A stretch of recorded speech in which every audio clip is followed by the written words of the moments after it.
convidar você a abrir sua Bíblia em Mateus, capítulo de número 6. Nós vamos falar hoje sobre os valores do rei. A ideia é fazermos uma exposição de Mateus 6, do versículo 19 ao versículo 34. Hoje nós faremos apenas até o versículo de número 24 e vamos considerar os valores do rei. Amanhã vamos fazer a exposição dos versículos 25 ao versículo de número 34 e o nosso objeto de contemplação é o valor do reino. Os valores do rei, o valor do reino. Nós vamos fazer primeiramente a leitura da palavra de Deus, conforme os versículos 19 a 24 do Evangelho de Mateus, capítulo de número 6. Diz assim a palavra do Senhor: Não ajunteis tesouros na terra, onde a traça e ferrugem os consomem, e os ladrões invadem e roubam. Mas ajuntai tesouros no céu, onde nem traça nem ferrugem os consomem, e os ladrões não invadem nem roubam. Porque onde estiver teu coração, aí estará também, onde estiver o teu tesouro, aí estará também o teu coração. A candeia do corpo são os olhos, de modo que se os teus olhos forem bons, todo o teu corpo terá luz. Se porém os teus olhos forem maus, o teu corpo estará repleto de trevas. Se portanto a luz que é em ti forem trevas, que grandes trevas serão? Ninguém pode servir a dois senhores, porque ou odiará a um e amará o outro, ou se dedicará a um e desprezará o outro. Não podeis servir a Deus e às riquezas. Oremos, meus irmãos. Senhor Deus, fale conosco através de tua santa palavra, e que por intermédio da luz do teu Espírito Santo, e em nome de Jesus Cristo, teu Filho, possamos receber tua palavra e sermos mais uma vez transformados por ela. Rogamos-te mais uma vez, Senhor, suplicamos-te, alimenta-nos nessa hora com a tua palavra. E sairemos daqui, Senhor, alegres e felizes, porque é isso que acontece todas as vezes que o Senhor fala conosco. Assim oramos em nome de Jesus, teu Filho. Amém.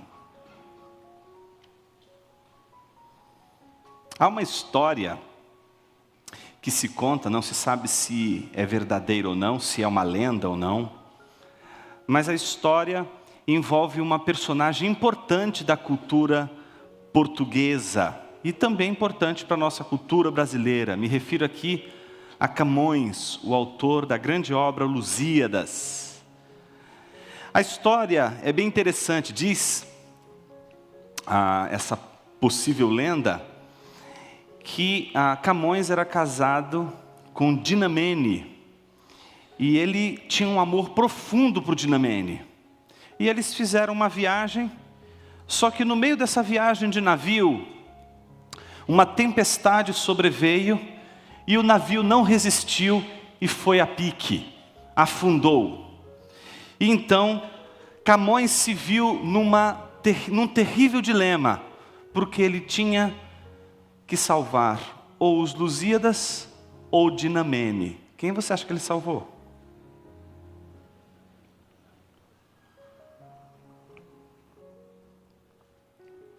Se hoje você tem os Lusíadas em suas mãos, e essa lenda é a verdade, então você sabe muito bem que ele escolheu os Lusíadas. É verdade, não é uma atitude tão romântica assim. Mas a grande pergunta é, por que ele considerou sua obra mais importante do que sua própria mulher? O que nos garante que aquilo que ele fez foi a melhor das suas atitudes até então? Como poderíamos julgar Camões hoje?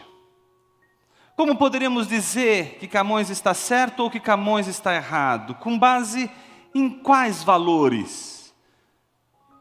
O certo é que ninguém pode tomar nenhuma decisão nesta vida sem uma hierarquia de valores.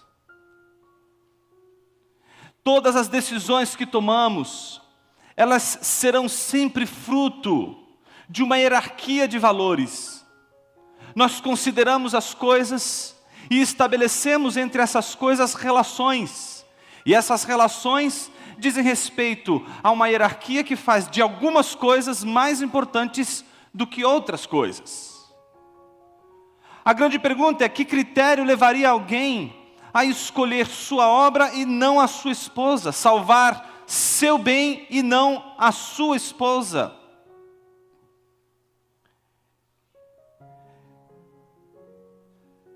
Quando nós pensamos sobre uma questão como essa, a primeira coisa que a gente talvez é tentado a pensar é o seguinte: eu preciso de critérios para tomar decisões e todas as minhas escolhas, tudo aquilo que eu escolho é baseado numa tábua de valores. Eu estabeleço uma hierarquia e digo: isto é mais importante para mim do que aquilo. A pergunta é: qual é o critério para estabelecer determinadas coisas como mais importantes do que outras? O mais incrível é que nós podemos dizer que determinadas coisas são mais importantes do que outras. Por exemplo, você pode dizer que Deus é a coisa mais importante da sua vida.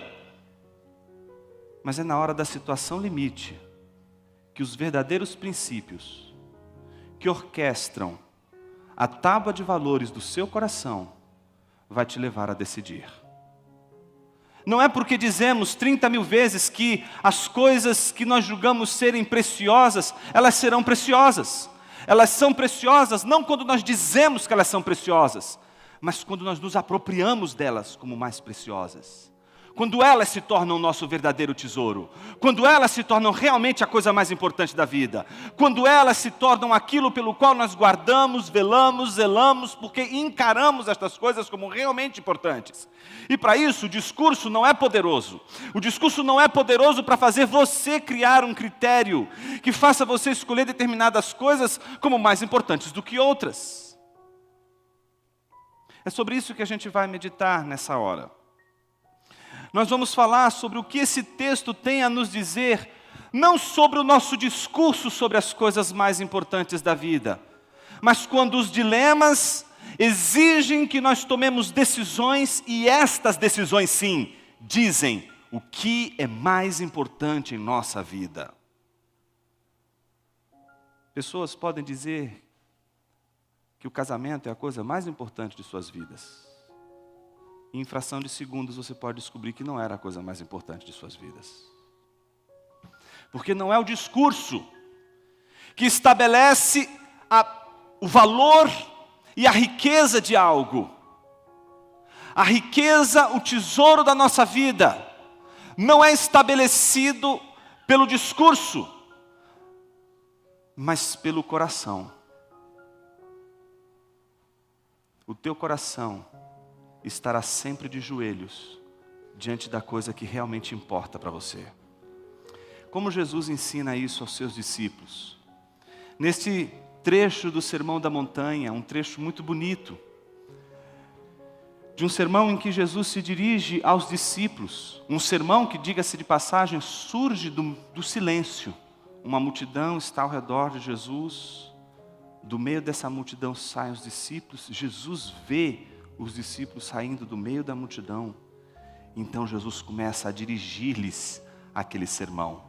Todas as palavras de Jesus são ditas para os discípulos. Ele se dirige aos discípulos. E se as multidões escutam o que Jesus tem a dizer, não escutam o que Jesus tem a dizer para as multidões, senão para os discípulos. Que as multidões sejam abençoadas, não porque Jesus está dirigindo sua palavra a elas, mas porque Jesus está dirigindo sua palavra aos seus discípulos. Então Jesus, dirigindo suas palavras aos seus discípulos, preocupado com seus discípulos, ele olha para eles e ensina 3 aspectos importantíssimos que caracterizam aquilo que poderia servir como critério para as decisões mais importantes de suas vidas. Esse texto que nós acabamos de ler, que vai do versículo 19 ao versículo de número 21, ele pode ser dividido em 3 partes. Por exemplo, do versículo 19 ao versículo 21, a metáfora que dirige essa parte do texto é a metáfora que trata o tesouro como o grande foco ali do texto. E o aspecto importante que Jesus quer chamar a atenção no seu discurso é exatamente o coração. No segundo momento, dos versículos 22 ao versículo 23, a metáfora já não é mais o tesouro, a metáfora é a luz. E Jesus está preocupado com os olhos. E por fim, o versículo de número 24, a metáfora é a do senhor e do escravo. E Jesus está preocupado com o amor. Vamos agora analisar cada uma dessas partes e perceber como essas partes possuem algo em comum. O que há de comum nessas 3 metáforas que Jesus vai contar para eles? Eu chamei aqui de unidirecionalidade. Eu vou explicar o que é isso. Uma direção única. O coração não pode ter 2 direções. Há uma palavra que Tiago, por exemplo, usa para se referir àqueles que, como um barquinho no meio de uma tempestade, são arremessados de um lado para o outro, sem saber o que decidir. Tiago chamou-os de dípsicos, de alma dividida, de coração dividido, que não consegue ir para uma direção, mas que quer ir para 2 direções ao mesmo tempo. Pessoas que querem ir por 2 caminhos ao mesmo tempo, que querem caminhar por 2 vias ao mesmo tempo. O que há de comum nesses 3 ensinos de Jesus é a preocupação com a unidirecionalidade. Não há 2 caminhos, há um só caminho. Você não vai conseguir seguir os 2 caminhos ao mesmo tempo, não dá. Você só vai conseguir seguir um único caminho. Você precisa escolher ou um ou outro. Não há possibilidade de você ficar com os 2. Não dá para você ficar com Dinamene e com Lusíadas ao mesmo tempo. Você tem que escolher ou um ou outro. Comecemos com o primeiro. Versículo 19 a 21 diz assim: não ajunteis tesouros na terra, onde a traça e ferrugem os consomem, e os ladrões invadem e roubam, mas ajuntai tesouros do céu, onde nem a traça nem ferrugem os consomem, e os ladrões não invadem nem roubam. Porque onde estiver teu tesouro, aí estará também o teu coração. A primeira coisa importante, a direção única que Jesus está oferecendo aqui, é a direção do coração. Como Jesus vai construir o seu argumento? Em primeiro lugar, note que o texto começa com uma negativa, não ajunteis, que poderia facilmente ser traduzido também por parem de acumular. Parem de reter, parem de represar. Por que vocês estão represando? Por que vocês estão acumulando? Por que vocês não estão deixando o rio correr? Por que vocês não estão deixando as águas fluírem? Por que vocês estão construindo represas? Por que vocês estão aumentando celeiros? Por que vocês estão guardando? Para que guardar? Por que vocês estão guardando tantas coisas? Parem de acumular. Mas aí poderia alguém simplesmente levantar a mão e perguntar assim: mas não seria importante acumular? Porque afinal, o que seria de nós no dia seguinte? E se amanhã tudo se perder? E se amanhã não houver mais vacas no curral, a vide não florescer mais, e não tivermos mais nada, não seria prudente que um pai de família, provedor, ele se preocupe em acumular, para que no dia da tempestade, ele tenha como suprir a necessidade de sua esposa e seus filhos? Alguém poderia fazer essa pergunta, e faria com toda a justiça. Mas note, o que Jesus está dizendo não é acumular, mas é acumular para si. É o ensimesmamento do acúmulo. É o acúmulo e o entesouramento daquilo que tem como referência única e exclusivamente você e você mesmo. É o acúmulo que não visa transbordamento. É o acúmulo que não visa o transbordar, mas o reter.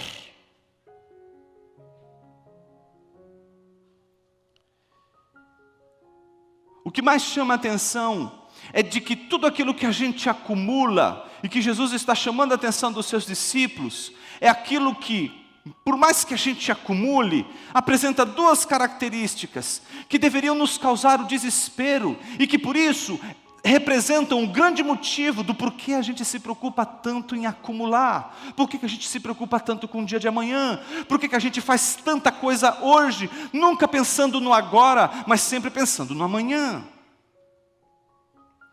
Duas coisas são importantes. Primeiro, porque esses tesouros ajuntados, represados, entesourados, retidos, mantidos em espaços fechados, são tesouros em que a traça e a ferrugem consomem, ou seja, não tem durabilidade, não tem a capacidade de ser duradouro, então eles acabam, eles podem ser corrompidos, eles podem ser destruídos, eles não têm a característica da perenidade, eles não têm durabilidade, eles são como uma folha seca, como uma fumaça que se desfaz no ar. É isso que é a riqueza, o tesouro que eles estão acumulando.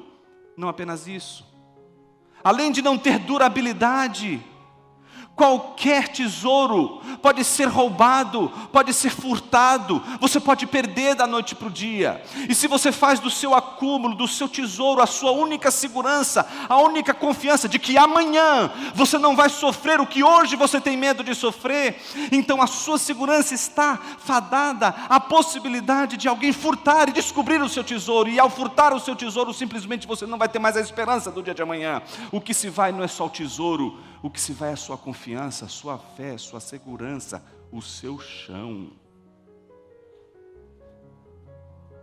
Eu preciso fazer uma nota de rodapé bem rapidinho e já volto para cá. É uma nota teológica, mas ela é de suma importância para o que a gente vai falar hoje aqui. Existem doutrinas que elas não estão explicitamente na Bíblia, mas elas são extremamente importantes. Você não vai encontrar, por exemplo, a palavra trindade na Escritura. Mas você sabe que a trindade está ali. As implicações de toda a natureza trinitária de Deus está ali no texto. E não tem como você negar a trindade. É mais ou menos como os medievais diziam: tente entender a trindade, você vai ficar doido, tente negá-la, você perderá a sua alma. Tamanha é a importância da doutrina da trindade. Ela é crucial, ela é fundamental. A gente vê a Bíblia respirando quando Jesus chama Deus de Pai, mas não como nós o chamamos de Pai Nosso, mas como aquele que João vai chamar de monogenes paratopatros, o unigênito do Pai, o único gerado pelo Pai, o único que é da mesma natureza e da mesma essência do Pai. A Bíblia está repleta de confissões trinitárias de Deus, ainda que não apareça a palavra trindade. Mas há uma outra doutrina, muito semelhante à doutrina da trindade. E os teólogos antigos chamavam ela de Pactum Salutis, ou Pacto de Salvação, ou Aliança da Salvação. O que eles entendiam com isso? Entendiam que antes de tudo, as pessoas da trindade tinham se aliançado. E a pergunta é, mas por que tirar? De onde tirar a conclusão de que as pessoas da trindade estavam pactuadas? Porque ao lermos as Escrituras, nós vemos Deus se relacionando com o homem, com a criação, com a natureza, com o mundo, sempre de forma pactual. Ele está sempre estabelecendo a sua aliança e é sempre unilateral. Ela é sempre de uma forma unilateral. Ele sempre dá os termos e as condições dessa aliança. Ele estabelece as leis, ele estabelece as ordens, ele estabelece o estado probatório, ele estabelece todas as coisas, mas é sempre mediante um pacto. Ele faz assim com Adão, ele faz assim com Noé, ele faz assim com o povo de Deus. Por que ele não agiria assim desde a eternidade? Então esses primeiros teólogos entendem o seguinte, que quando Deus criou o mundo, a única razão que explica a criação do mundo, não é porque Deus um dia estava sentindo sozinho, solitário, como alguém que diz assim, puxa, minha vida é tão entediante, não tem nada para fazer, poxa, se eu criasse um homem aqui, uma mulher, e eles pecassem, e fizessem esse mundo do avesso, minha vida ia ser tão mais emocionante do que está sendo agora, eu acho que eu poderia fazer uma história um pouco mais divertida, mais empolgante, vamos criar o mundo e fazer um furdúncio com esse mundo para a vida ficar extremamente atraente. Não! Deus não estava sentindo necessidade de nada quando criou o mundo. Pelo contrário, não é a falta que faz Deus criar o mundo, mas é o transbordamento do amor de Deus. É o Pai e o Filho que se amam mutuamente, e que não se amam somente, mas amam também o Espírito, e o Espírito que devolve ao Pai e ao Filho em amor, e então o Filho e o Espírito amam o Pai e o Filho amam o Espírito e o Pai amam o Filho, e todos eles se amam, mas quem ama também se serve.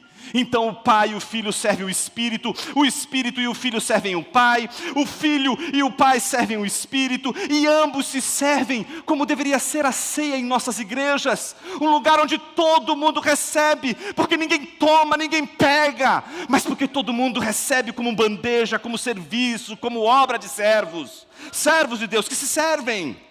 Transbordamento de amor, eles estão se amando, eles estão se servindo um ao outro, e se servindo em amor. Então isso transborda, a criação é esse transbordamento de amor.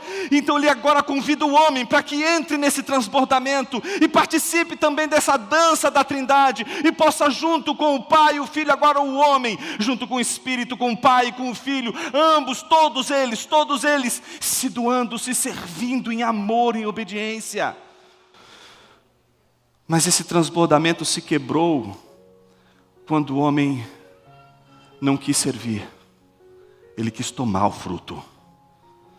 Meus irmãos, a obra de Deus não é obra de quem toma, é obra de quem recebe. A graça é para gente que tem noção clara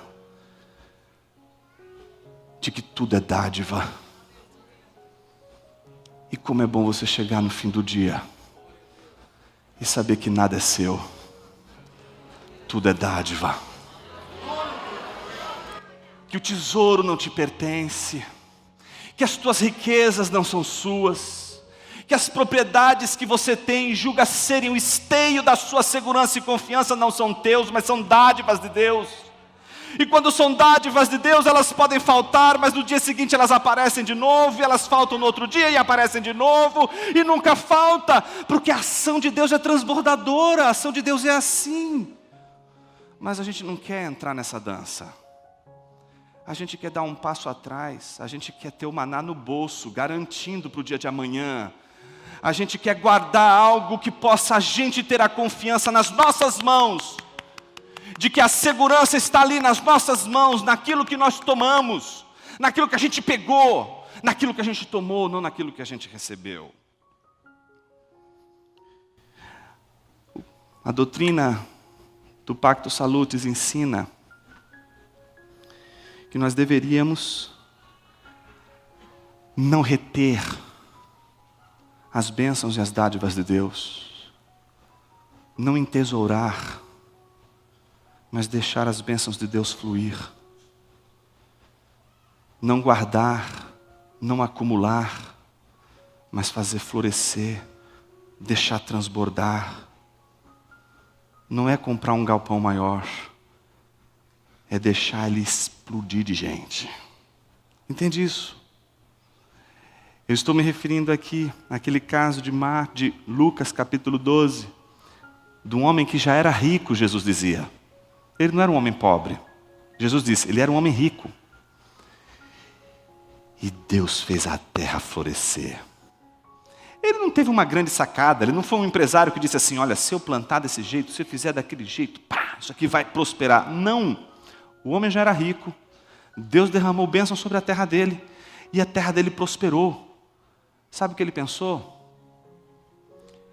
Ele não pensou em agradecer, ele não pensou em louvar, ele pensou em comprar um celeiro maior, em aumentar o celeiro. E para quê? Para acumular mais, acumular mais, acumular mais. Mas uma característica era daquele homem. Jesus disse que ele falava sempre para a sua alma, falava consigo mesmo. Os acumuladores que Jesus se refere são aqueles que não acumulam para o outro, mas para si mesmo. Fechando essa nota de rodapé, nós vemos que Jesus contrapõe essa necessidade, esse afã de acumular, por um outro tipo de atitude que vem no versículo 20, que é o contrário. Se o versículo 19 diz o que você não deve fazer, o versículo 20 diz o que você deve fazer. Veja o que o texto diz: mas ajuntai tesouros no céu. E qual é a característica desse tesouro? Diferente do tesouro da terra, esse tesouro não pode ser furtado, e esse tesouro não pode acabar, não pode ser corrompido, não pode ser destruído. Então a diferença entre aquilo que realmente importa e que pode passar, pode ser furtado, você pode perder, e aquilo que realmente importa, mas você não perde e ninguém pode lhe roubar, e você não vai ter ele corrompido em suas mãos. É como se Jesus estivesse dizendo para os seus discípulos: vocês têm duas coisas para escolher. Uma tem pouca durabilidade e você pode perder. A outra vai durar para a vida toda e ninguém vai roubar.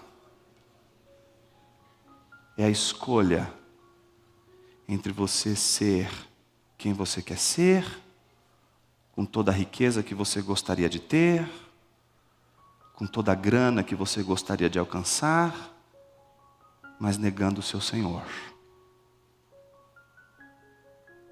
E a pergunta é: por que negando o seu Senhor?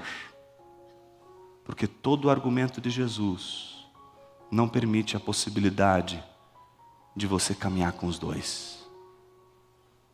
Não dá para você ter os dois tesouros, meu irmão. Não dá para você ter os dois tesouros, minha irmã. Se você tiver os tesouros da terra, você não terá os tesouros dos céus. Se você tiver os tesouros dos céus, você não terá os tesouros da terra. A grande pergunta é por quê? Porque quem tem o tesouro do céu colocou a confiança no céu. E esse é o valor. O valor está nisso. Na confiança daquilo que é celestial, que não se quebra, que não se corrompe, aquilo que dura para a vida inteira. Em contraste com aquilo que você pode decidir, mas que é corruptível, você pode perder, alguém pode furtar. E a escolha entre aquilo que é pequeno e aquilo que é grandioso, aquilo que torna a tua alma nanica, ou torna a tua alma gigante.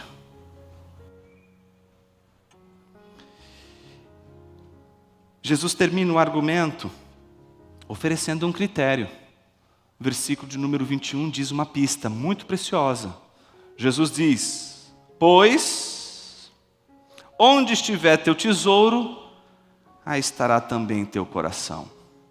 Teu coração vai se inclinar ou para aquilo que é duradouro, ou para aquilo que é passageiro, aquilo que vai te custar algo, aquilo que não vai te custar tanto, mas alguém pode roubar, alguém pode furtar.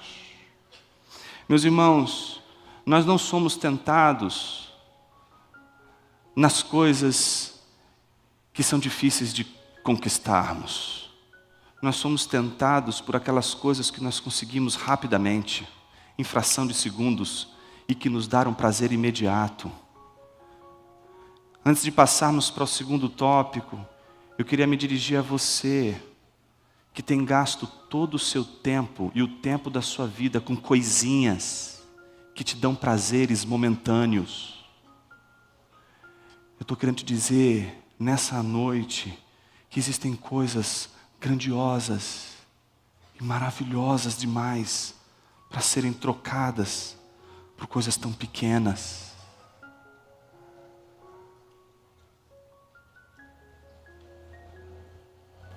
Um casamento de longa data, que é algo tão difícil, que custa tanto, tanta resistência, tanta submissão. ele pode ser destruído por uma coisinha pequenininha, que dura só um instante, um segundo. Jesus está dizendo para a gente: não troque aquilo que é pequeno, que dura só um instante, por aquela alegria que é duradoura, te custa algo, é valioso demais, você não vai ter num segundo. Ninguém tem a alegria, por exemplo, como a gente estava conversando hoje com Paulo Romero, completando, tem os seus 30 anos de casado, ninguém vai ter a alegria do que é viver 30 anos de casado em 30 segundos. As coisas duradouras dessa vida, as coisas mais preciosas dessa vida, elas exigem de nós aquilo que Jesus está tentando chamar a atenção dos seus discípulos ao dizer: onde estiver o seu tesouro, aí estará o seu coração. Ou seja, o que você considera mais valioso? Essa alegria que você vai ter em 3 segundos? Ou aquela alegria plena que você vai ter para o resto da sua vida? É isso que está em jogo. Segundo ponto importante: do tesouro Jesus passa aos olhos. Observe os versículos de 22 a 23. Diz assim a palavra de Deus: a candeia do corpo são os olhos, de modo que se os teus olhos forem bons, todo o teu corpo terá luz. Se porém os teus olhos forem maus, o teu corpo estará repleto de trevas. Se portanto a luz que há em ti forem trevas, que grande trevas serão. Assim como no primeiro você tem ali uma divisão tripartite, você vê primeiro Jesus dizendo: não faça isso, depois Jesus dizendo: faça isso, e aí Jesus dá um critério, um aforisma no final para dizer: este é o critério. Agora na segunda parte acontece a mesma coisa, similarmente. Você vai ver em primeiro lugar Jesus dizendo: a candeia do corpo são os olhos, ou seja, a lâmpada, a vela que ilumina o corpo são os olhos. A primeira coisa que a gente tem que fazer aqui é entender a metáfora. O que Jesus quer dizer com isso? Se você agora fizer o teste de fechar os seus olhos, você vai ver que você não enxerga mais nada, você está em escuridão. A pergunta é: tente caminhar com os olhos fechados. Você vai ter dificuldades. É nesse sentido que Jesus está dizendo que o olho é a lâmpada do corpo, porque quando os teus olhos estão abertos, você consegue enxergar, e quando você consegue enxergar, você consegue caminhar, você consegue identificar obstáculos, você consegue, o que é mais importante, desviar daquilo que está roubando a sua atenção do caminho certo, você consegue ir na direção correta, porque os seus olhos estão abertos, você tem luz nos seus olhos. Mas observe o que Jesus está dizendo aos seus discípulos: se os teus olhos forem bons, o que vai acontecer? Você vai ter luz, você vai ter direção, você vai saber para onde ir, você vai saber desviar dos obstáculos que estiverem à sua frente. No entanto, se os teus olhos forem maus, o que vai acontecer? O teu corpo estará repleto em trevas, facilmente você tropeçará no caminho, facilmente você tropeçará nas dificuldades da vida, porque você não tem mais condições de enxergar aquilo que está diante de você, e quem não tem condição de enxergar aquilo que está diante dos seus olhos, não sabe mais o que é certo e o que é errado, leva a vida sem critérios, leva a vida sem padrões, leva a vida sem valores, simplesmente vive a vida como diz o filósofo, né? Deixa a vida me levar. Não é isso que Jesus está dizendo. Jesus não está dizendo que devemos escolher, por exemplo, este caminho. Tanto é que aqui a gente vê a ironia de Jesus no final. Como Jesus faz o desfecho desse segundo argumento? Com uma ironia. A ironia de Jesus é muito fina. Ele diz assim: se portanto a luz que há em ti forem trevas, que grandes trevas serão. Em outras palavras, é como se Jesus estivesse dizendo o seguinte: a luz em ti, trevas? Como assim a luz em ti, trevas? Ele está se referindo àquele que, por não ter consciência de si, acha que enxerga, quando na verdade está em trevas. É um dos exemplos mais, eu diria assim, significativos, ainda que seja do ponto de vista irônico, para explicar aquilo que é a miséria humana.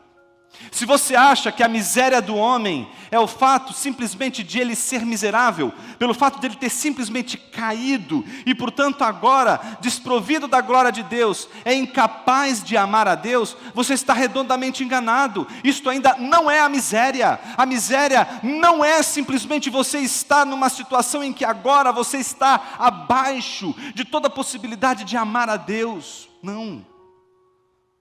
A maior miséria é você não saber que é miserável. Essa é a maior de todas as misérias. É você não ter consciência da sua cegueira. É você não ter consciência da sua própria miséria. Quão miserável é o homem que não se vê miserável, que não se enxerga como miserável, que não enxerga as trevas do seu coração. Então Jesus está dizendo: se a luz que há em ti for trevas, que grandes trevas serão, porque elas são grandiosas essas trevas. Porque aquele miserável que não tem consciência de si, que não tem consciência da sua cegueira, acha que enxerga tropeçando nas dificuldades da vida. É como aquele que diz com a boca: eu creio em Deus, mas todos os dias tem a sua confiança depositada nas informações que o mercado financeiro oferece para os seus cálculos mensais. Terceiro e último,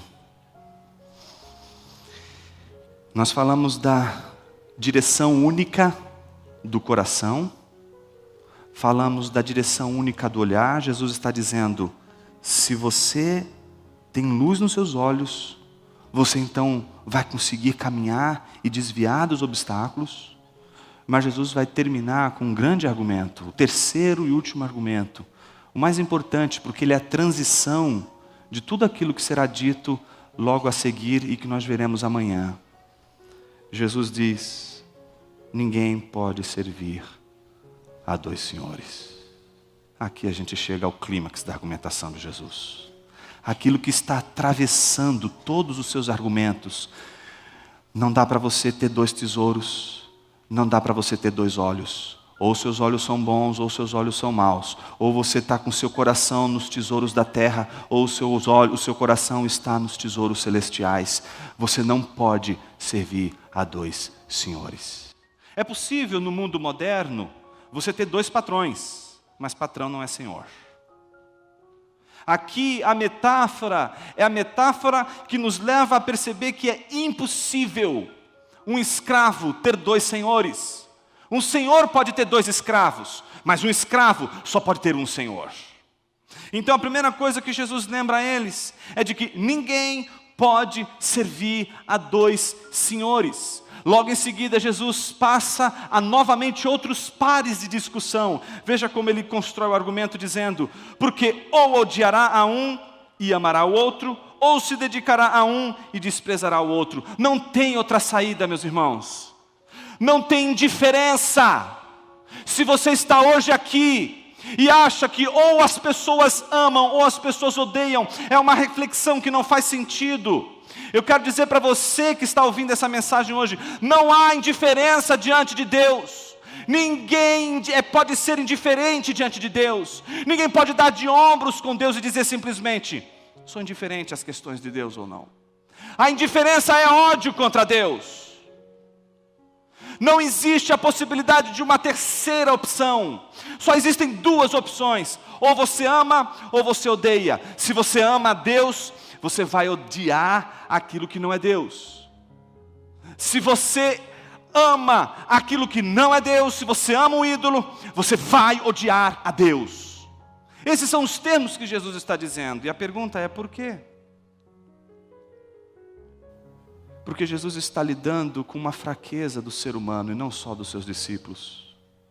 E essa, meus irmãos, é a minha e a sua fraqueza. Nós não queremos decidir. Nós queremos ter os dois. E quem quer ter os dois vai descobrir que isso é impossível. Porque querer ter os dois é escolher. E é escolher aquilo que não é Deus.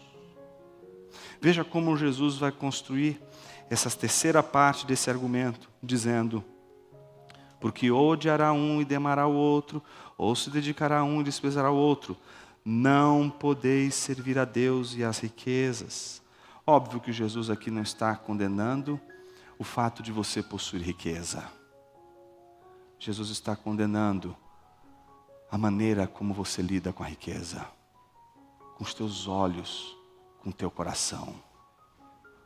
É os olhos na riqueza. É o coração na riqueza.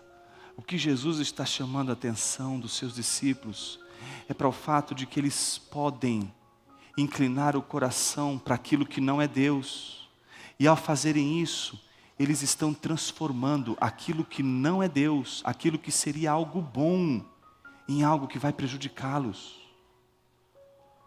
Meus irmãos, a idolatria, ela não destrói só você, ela destrói também as coisas que você toca e transforma em um ídolo. Por isso, quando você faz de algo um ídolo, este algo deixa de ser aquilo para o qual ele é. E aí ele nunca vai poder te satisfazer, porque ele não é Deus. Ele não pode suprir as necessidades que só Deus pode suprir. Então, se você faz de uma coisa, de um carro, por exemplo, da sua vocação, de um prédio, de um apartamento, de sua casa, de seus bens materiais, a coisa mais importante da sua vida, estas coisas não vão te satisfazer, porque estas coisas não são Deus, elas não podem responder a isso. Mas a coisa fica muito mais terrível quando não são apenas coisas, são pessoas.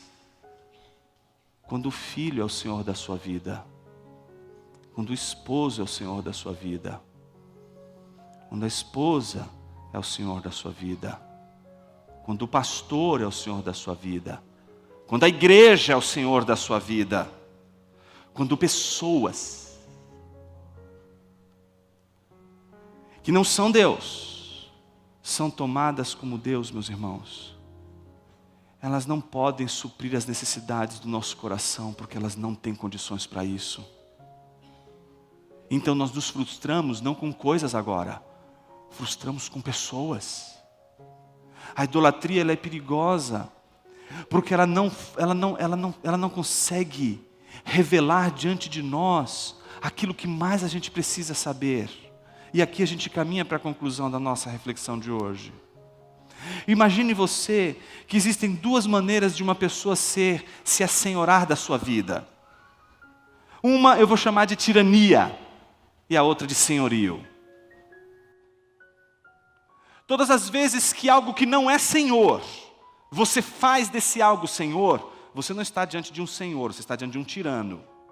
Porque não é por natureza um Senhor, mas você fez disso Senhor da sua vida. Só existe uma possibilidade de você ter uma relação com o Senhor de verdade, só com Deus. Qualquer relação que você tiver, com qualquer outra coisa que não seja Deus, mas o seu coração se curve, dobre os joelhos, nunca será Senhor da sua vida, sempre será um tirano. Este Senhor que toma conta de sua vida, mas por natureza não é Senhor, sempre será um tirano. E a pergunta é, por quê? Qualquer ser humano, qualquer pessoa que tentar dominar você nas prerrogativas que cabem a Deus, ele está ocupando o lugar que não lhe pertence.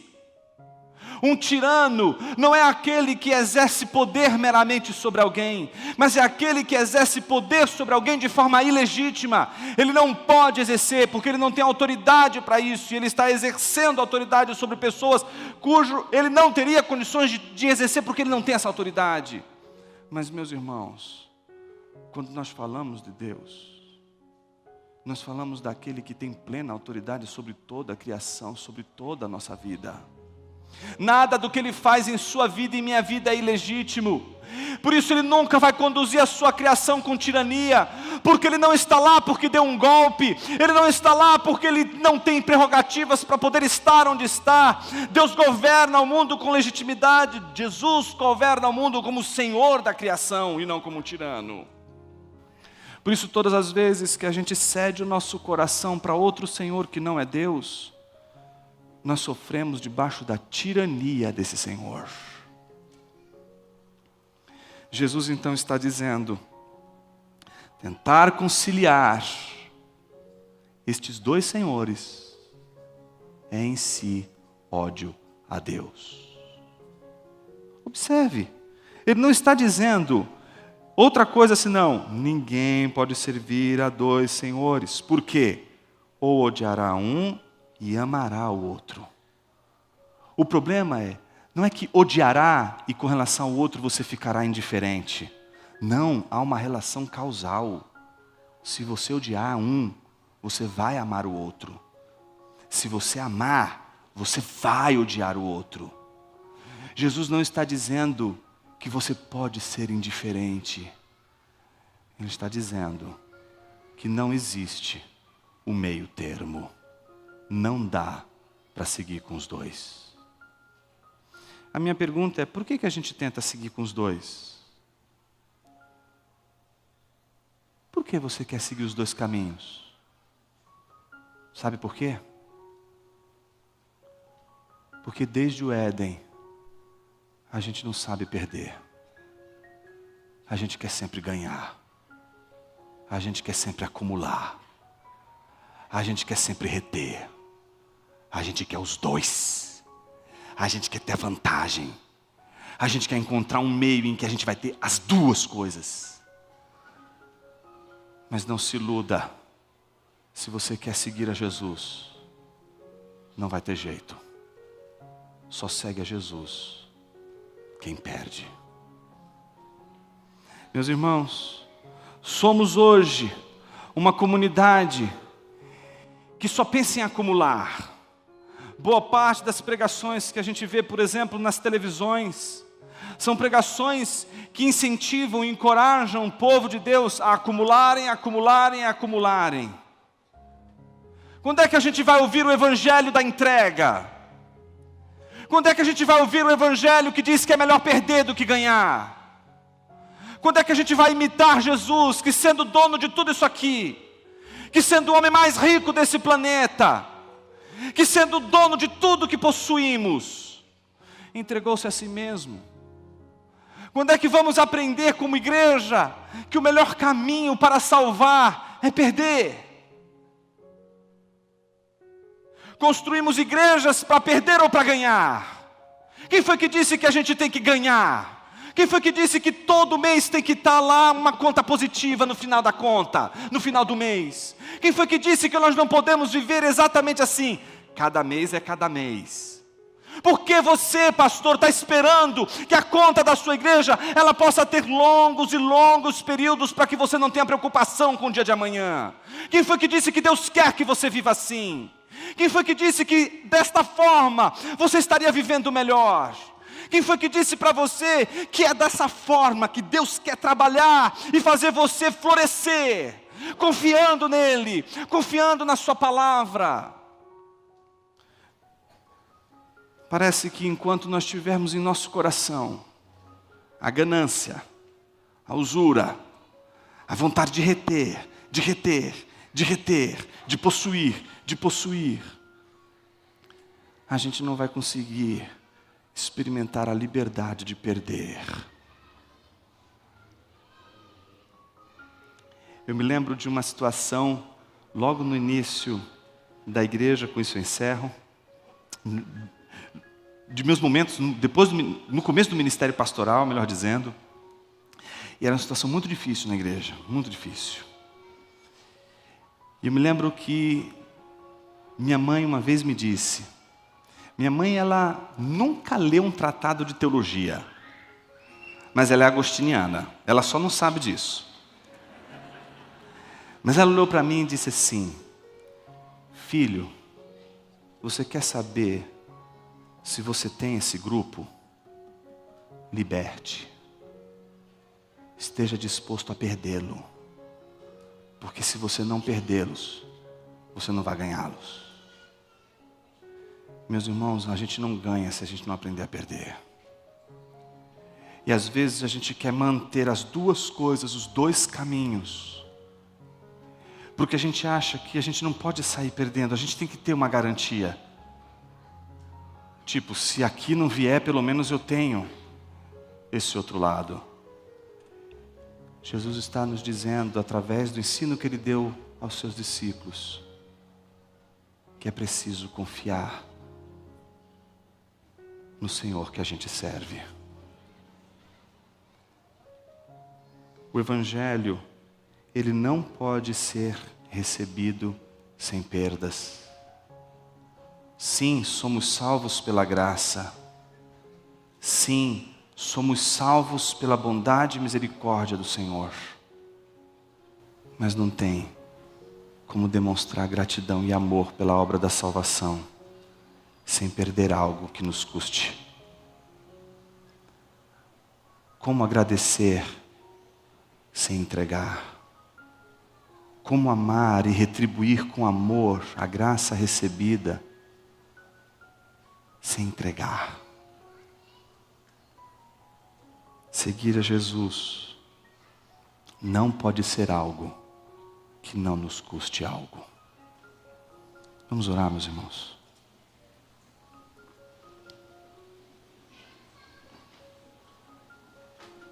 Senhor Deus, o Rei nos ensinou que onde estiver o nosso tesouro, estará o nosso coração. O Rei nos ensinou que se os nossos olhos forem bons, todo o nosso corpo será iluminado, teremos direção, saberemos para onde ir. Os valores que o Rei nos ensinou não são apenas aqueles que dizem que onde estiver o nosso tesouro, estará o nosso coração. Se os nossos olhos forem bons, todo o nosso corpo será luminoso.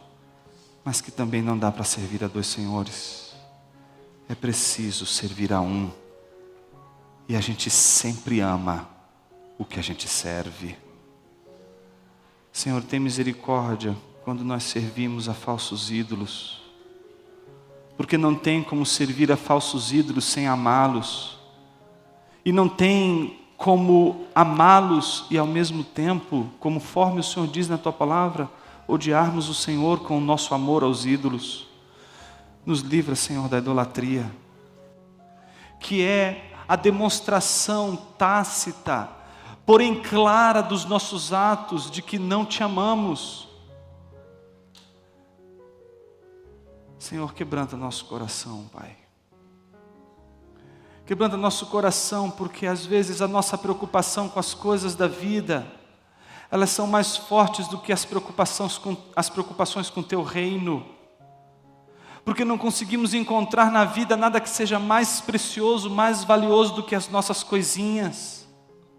Obrigado por Tua palavra hoje, Senhor, que abre diante de nós o horizonte de que nós precisamos de um critério pelo qual nós possamos decidir qual é o valor das coisas ao nosso redor. Que o Senhor nos ajude, Pai, a meditar na Tua palavra e encontrar nela tudo aquilo que a gente precisa. Em nome de Jesus oramos. Amém.